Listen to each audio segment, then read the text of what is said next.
So we have 3 new silhouettes for a forthcoming update in Gran Turismo 7 to speculate about to no end, one of them in particular, and this time at least they actually come from Kaz rather than some rando on Twitter who made them up. If you know, you know.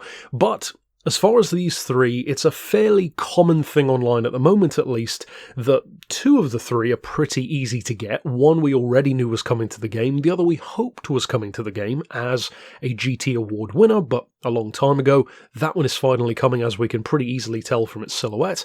The third one though, that bottom left vehicle, is more debated. There have been ideas flying around on the Discord for the channel. There's a link to join the Discord down below if you'd like to in the description, but let's go from the top and work our way down. In fact, we're going to go clockwise. So the top one, we've already talked about. I did a video about this coming to the game. It is, of course, the Toyota GR10, the hypercar class Le Mans prototype racer.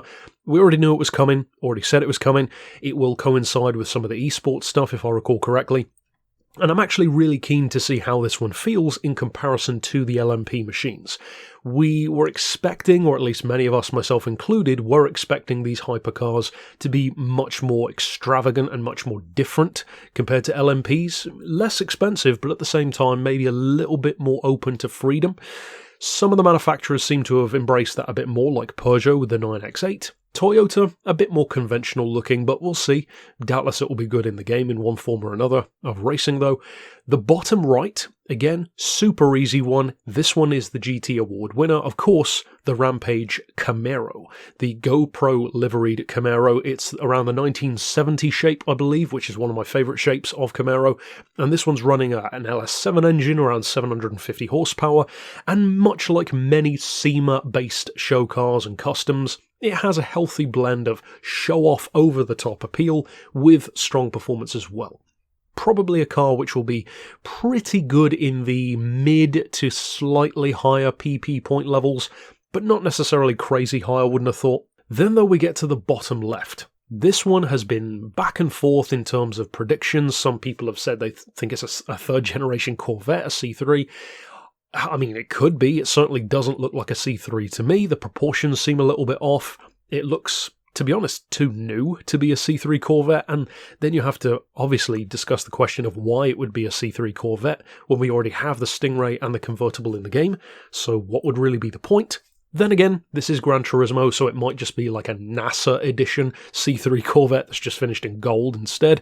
But we on the Discord chat have been going back and forth. There's a little bit of Ferrari SP3 to it, a little bit of Jaguar F-Type, maybe even more than a bit of Jaguar F-Type. The Jag F-Type, at least from what we've been discussing, seems about as close as any guess. My first impression was a Ferrari California, to be honest. Maybe even a California T, but even then, the silhouette of the car gives it these really distinct front haunches over the wheel arches, which look much more pronounced than something like an F-Type or even a California has. The back end looks more like a Ferrari California to me, the way the lights kind of wrap up over the top. But even then, it doesn't quite match, so we'll have to wait and see. It almost, to be honest, looks like a Ferrari F12 kind of proportions, but with the roof cut off.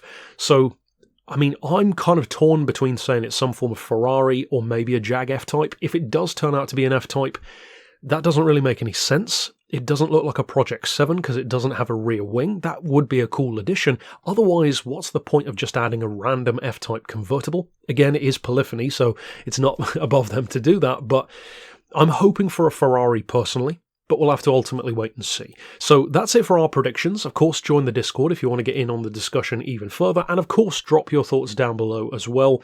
And maybe even somebody will already have an idea of what they think it is and turn out to be right. And that's half the fun of these videos. Slapping your thoughts down below, talking about it, and then being vindicated when it actually comes to the game. So, of course, stick around on the channel.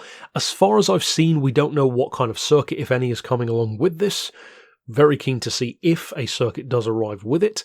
Certainly if it's a better circuit than just the variation of Spa that we had last time. And of course we'll have to wait and see ultimately if anything else does arrive. And of course there will doubtless be some bug fixes in there also, because there always are. Until then, of course, stick around on the channel. I will be covering the new update and the individual cars, maybe some tunes, some reviews, etc. And until then, I'll see you next time. But for now, as always, thanks for watching.